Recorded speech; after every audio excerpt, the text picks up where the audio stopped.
And while President Trump is overseas for the peace deal here in the U.S., there is still unrest in two major cities as people protest the administration's mass deportation efforts and deployment of National Guard troops. NewsNation's Alicia Nieves has been tracking the developments in Chicago and in Portland. Alicia, what are we learning? Yeah, I mean, it was quite another night of unrest around the country with these protests continuing. We'll start in Chicago. There was a march there, more than 300 people from a church to Broadville ICE facility that we've been focusing on and covering for a couple weeks here now. The goal was to pray with detainees there. That did not happen. Around 5:30 p.m. instead, Illinois State Police declared an unlawful assembly, demanding that protesters get out of the road. This led to an arrest of at least 7 people. Authorities say 2 protesters at least threw objects toward the police in response. Then if we move to Portland, at least 3 women were arrested outside of an ICE facility there after yet another night of protest. This comes as more federal agents arrived to the facility last night.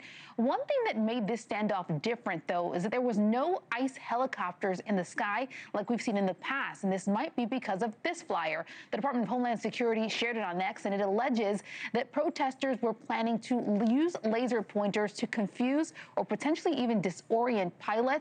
We are anticipating more protests to continue tonight throughout the week, and another No King's Day protest that is planned for next weekend as well, Hena. And there's a recent court ruling. It's put the administration's deployment of National Guard troops at least on hold temporarily. What's the latest there? Yeah, I think this is something that even confused me for a while. A lot of people have questions about this. Why are troops there? How are they able to stay with this court ruling? Let me break this down a little bit. The National Guard is allowed to stay in Illinois, but an appeals court has blocked the president from actually deploying them on the streets, at least for the next 2 weeks. Earlier this week, you had Illinois Governor J.B. Pritzker celebrating this ruling, posting on X, quote, "Donald Trump is not a king and his administration is not above the law." However, to be clear here again, the appeals court specified that those 500 troops in the Chicago area, 300 federalized from Illinois, 200 brought in from Texas, they do not have to leave just yet. They have to just shift their intentions for now. Here's what I mean. U.S. Northern Command said on Wednesday that these troops are, quote,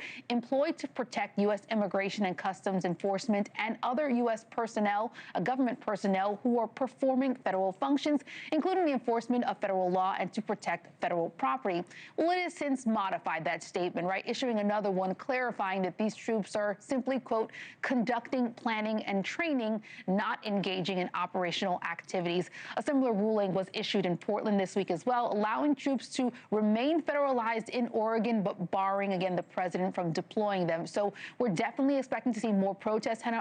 Thank you for watching. Subscribe below and download our NewsNation app right now on your phone, and you will get fact-based, unbiased news for all Americans.